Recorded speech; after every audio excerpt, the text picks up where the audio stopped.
Nick Andrew. I'm just going to do a little video. I've had a few emails.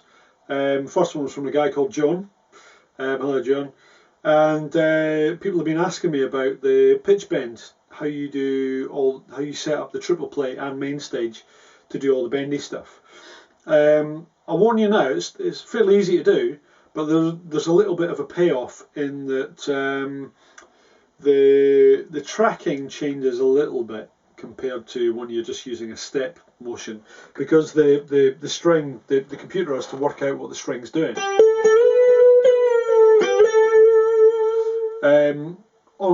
On a keyboard, you're actually telling the note what to do. On the guitar, the note is telling the computer what to do, if that makes sense. So there's a lot more processing goes on. So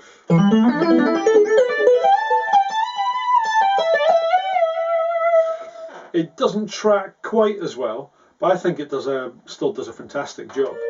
It doesn't do two notes very well. Like that. Don't know why, but it'll do one note.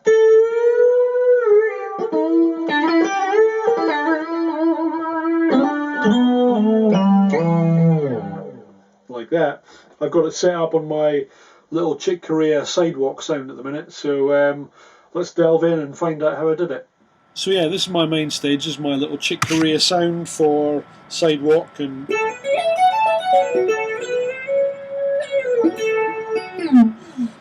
other Chick Corea things. But let's start with the Fishman. So you should have your synth set up, or the Fishman set up, so that it's on hardware mode. And if you go and select your synths and you go into hardware mode, hardware synth, like I've done here, this is what you'll end up with.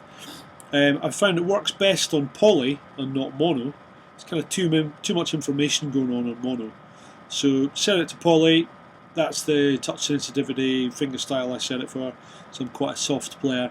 The pitch bend's quite interesting. I've set it. It works really well on auto or stepped. You can still bend on smooth, but when you set it to trigger, it'll do like one note at a time. But stepped, I can't remember off the top of my head what all these are supposed to do. But on stepped, it's actually quite.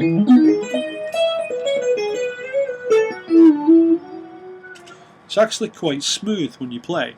So I don't know if it's intended for that, but that's the way I've got it set up. So that's the triple play. That's all you got to worry about from that angle. Now here's the tricky bit.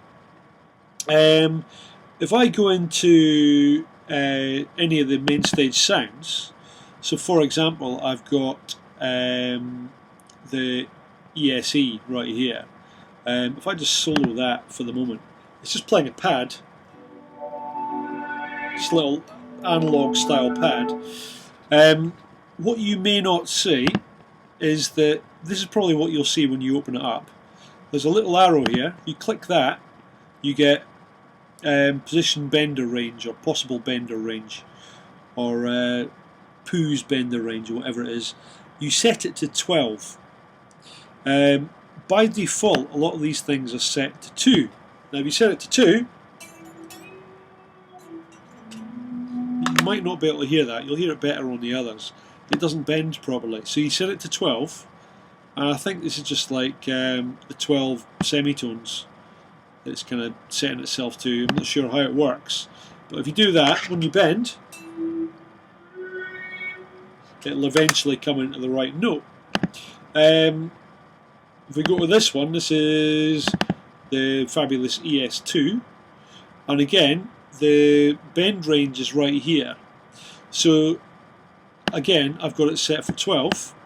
If I set this to 2, you should hear, if I bend on a G, 12th fret on the G string,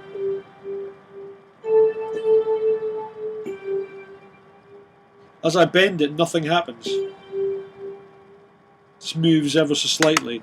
So again, if I set it to 12, right there, then it'll bend fine. And also, if you link it to down, it should be the same down the way, and should just follow the notes down the way. If not, you just set it to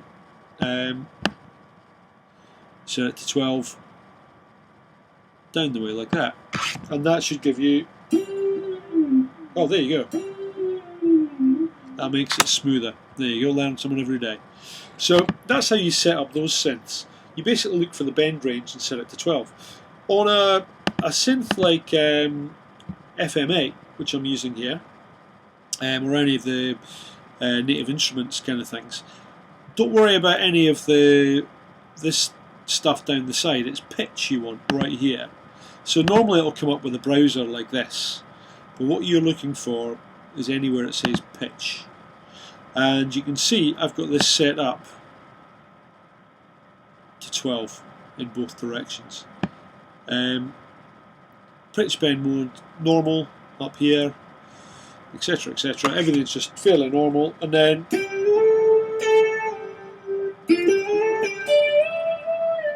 works perfectly. And that's how we do it. So after all that exciting information, I've plugged my guitar in this time, and so I've got my guitar, and I've got a little mini Moog.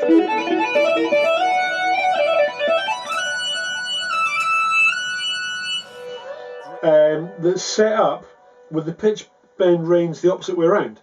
So the down pitch range is now set to an octave up, and the up pitch range is set to an octave down. So now every time I bend the string, if I bend 12th fret on the G string, this is what happens. It goes down. If I use the whammy bar and play a G, it'll go up. It's weird. Now you mix that with guitar. Guitar's going to go up, synth's going to go down.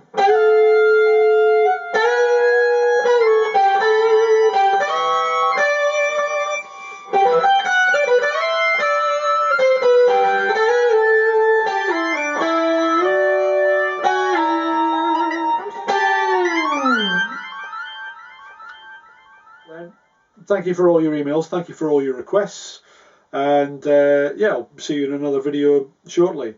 Subscribe to my YouTube channel, oops, and you'll hear me playing all kinds of stupid stuff on synths. Thank you very much. See you later.